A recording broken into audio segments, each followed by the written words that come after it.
উত্তরার মাইলস্টোন কলেজে বিমান বাহিনীর F-7 বিজয় প্রশিক্ষণ বিমান বিধ্বস্তের পর এখনও উদ্ধার অভিযান চলমান রয়েছে। উদ্ধার অভিযান পরিচালনা করছেন সেনাবাহিনী, ফায়ার সার্ভিসের 8টি ইউনিট সহ স্বেচ্ছাসেবীরা উদ্ধার অভিযান পরিচালনা করছেন। এখনও কিন্তু উদ্ধার কাজ চলমান রয়েছে, এখনও উদ্ধার কাজ শেষ হয়নি, তেমনটি কিন্তু আমরা জানতে পেরেছি। এবং বেশ কিছু সংখ্যক হতাহতের ঘটনা ঘটছে। মাইলস্টোন কলেজে যে বিমান বাহিনীর যে প্রশিক্ষণ বিমানটি বিধ্বস্তের পর এখন যদি এখানকার পরিস্থিতি একটু যদি বলি, সেনাবাহিনীর পাশাপাশি বিজিবি, পুলিশ, আনসার এবং স্বেচ্ছাসেবীরা, বিভিন্ন আশেপাশের স্কুল, কলেজ, বিশ্ববিদ্যালয়ের শিক্ষার্থীরা যে যার যার মতো করে পারছেন তারা কিন্তু স্বেচ্ছাসেবীর ভূমিকা পালন করছেন এবং উদ্ধার অভিযানে অংশ নিয়েছেন। এবং আপনাদেরকে একটু আগে যেমনটি দেখাচ্ছিলাম, এই উদ্ধার অভিযান পরিচালনা করতে গিয়ে সেনাবাহিনীর অনেক সদস্য কিন্তু আহত হয়েছেন এবং অনেক রক্তের প্রয়োজন, এই জায়গায় অনেক রক্তের প্রয়োজন। এবং যাদের রক্তের গ্রুপ মিলে যাচ্ছে তারা কিন্তু হাসপাতালে যাচ্ছে,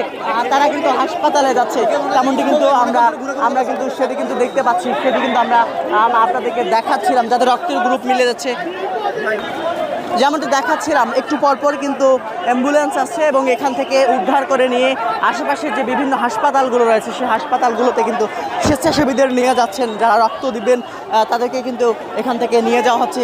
বেশ কিছু সংখ্যক যারা আহত হয়েছেন তাদের কিন্তু অনেকের রক্ত প্রয়োজন, যার কারণে আশেপাশে এখানে বাংলাদেশ হসপিটাল রয়েছে, এর পাশাপাশি বিভিন্ন ছোট বড় ক্লিনিক রয়েছে, সেই ছোট বড় ক্লিনিকগুলোতে কিন্তু আহতদেরকে নিয়ে যাওয়া হচ্ছে এবং অনেককে ঢাকা মেডিকেল পর্যন্ত নিয়ে যাওয়া হচ্ছে এবং অনেককে বিমান বাহিনীর এবং সেনাবাহিনীর হেলিকপ্টারে করে উন্নত চিকিৎসার জন্য দেশের বিভিন্ন হাসপাতালে, বিভিন্ন জায়গায় নিয়ে যাওয়া হচ্ছে, তেমনটি কিন্তু আমরা জানতে পেরেছি। এবং আপনাদেরকে এই মুহূর্তে সরাসরি দেখাচ্ছিলাম, স্বেচ্ছাসেবীরা অ্যাম্বুলেন্স নিয়ে আসছেন, আশেপাশের বিভিন্ন হাসপাতালগুলো থেকে অ্যাম্বুলেন্স নিয়ে আসছেন, তেমনটি কিন্তু আমরা দেখতে পাচ্ছি। এবং এখানে এখন পর্যন্ত আপনাদেরকে যদি একটু বলে রাখি, এখন পর্যন্ত যারা মাইলস্টোন কলেজে যে সকল শিক্ষার্থী পড়াশোনা করেন তাদের অভিভাবকরা এই কলেজের সামনে এসে অনেকে আহাজারি করছেন। এখন পর্যন্ত অনেকের সন্ধান পাননি, তেমনটি কিন্তু আমরা দেখেছি।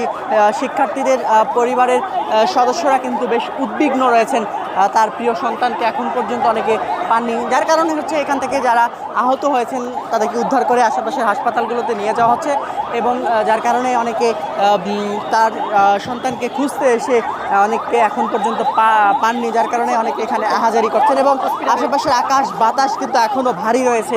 এই বিমান বিধ্বস্তের পর এই পরিবেশ, যে পরিস্থিতি তৈরি হয়েছে এই এলাকা জুড়ে, সেটি কিন্তু আমরা আপনাদেরকে দেখাচ্ছিলাম। আইন শৃঙ্খলা রক্ষাকারী বাহিনীর সদস্যরা আশেপাশের যে পরিবেশ পরিস্থিতি